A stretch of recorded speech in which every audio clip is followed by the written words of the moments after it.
สวัสดีค่ะพบกันอีกแล้วค่ะกับตุ๊กตาพาฝัน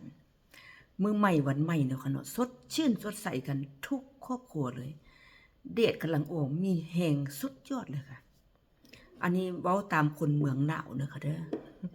คนเมืองหนาวอยู่เด้อค่ะเห็นแดดก็สดชื่นถ้าคนอยู่โซนร้อนแถวบ้านเฮาก็มันร้อนเนาะค่ะเนาะอันนั้นก็ต้องการอากาศ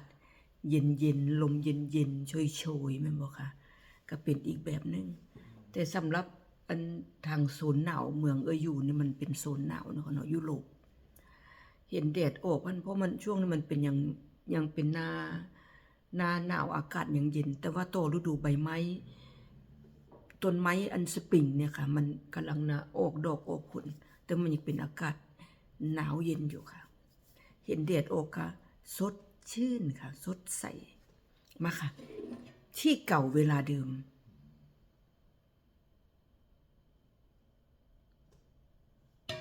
มากินกาแฟกับตุ๊กตาพาฝันหน่อยจ้ะเด้อ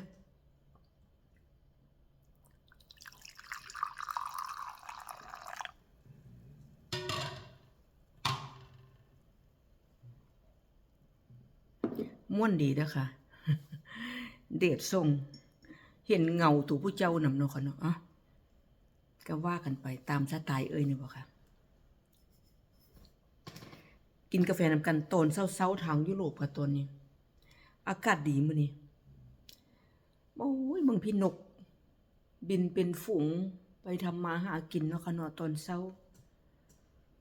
นำท้องฟ้าเบิ่งแล้วก็สดชื่น ช่วงนี้ถ้าเหลียวเบิ่งนำมันถึงท้องฟ้ามันบ่ค่อยมีเครื่องบินนั้นบินนะคะปกติมันสิเป็นคือทางรถนี่สวนกันไปสวนกันมาแต่ว่าช่วงนี้พันก็บ่ติเนาะค่ะเนาะทุกคนก็ฮู้จักเพราะว่ามันระบบการนั้นมันบ่ค่อยเสถียรว่างั้นแต่ว่าการบินบางที่มันก็ปิดบางสนามบินก็บ่ได้บินเด้ค่ะหยุดไปเลยหลายวันไปเปิดอีกทีก็เกือบสิ้นเดือนนี้แม่นบ่ค่ะบางที่มันก็บินอยู่แต่ว่าบางที่ว่าบินก็บ่ฮอดชั่วโมงก็สั่งปิดเนาะค่ะเนาะเพราะว่ามันเป็นเหตุการณ์ฉุกเฉินของอันทั่วโลกงั้นแต่ปะน้ำมันก็ขึ้นราคาเด้อค่ะทุกอย่างมีผลกระทบกระเทือนเนาะค่ะเนาะมากินกาแฟน้ำซะก่อนค่ะมันเป็นอันว่ามันเป็นวัฏจักรเนาะค่ะเนาะแต่ก็ยังมันยืดเยื้อยาวนานไปกว่านี้ว่างั้นเด้อปะแล้วมันสิมีปัญหาคือมันสั้นลงเนาะค่ะเนาะคือทุกอย่างผ่อนคลายไปด้วยดีว่างั้นเด้อมากินกาแฟดำก็ค่ะ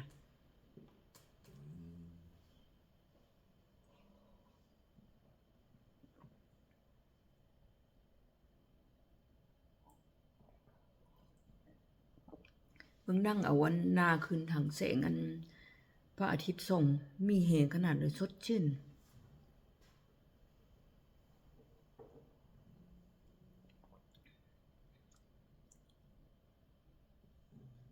ข้างนอกก็ยังอากาศเย็นอยู่เด้อค่ะตอนนี้ประมาณว่าประมาณ 3-4 องศาเนี่ยตอนนี้ มันยังเซาอยู่เนาะค่ะเนาะ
Ja,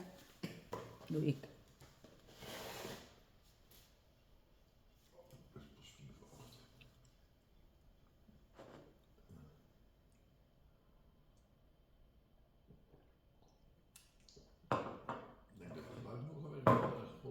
Ja, dan zei je ook goeie. Als het zo hele dag zo, dan hartstikke goed.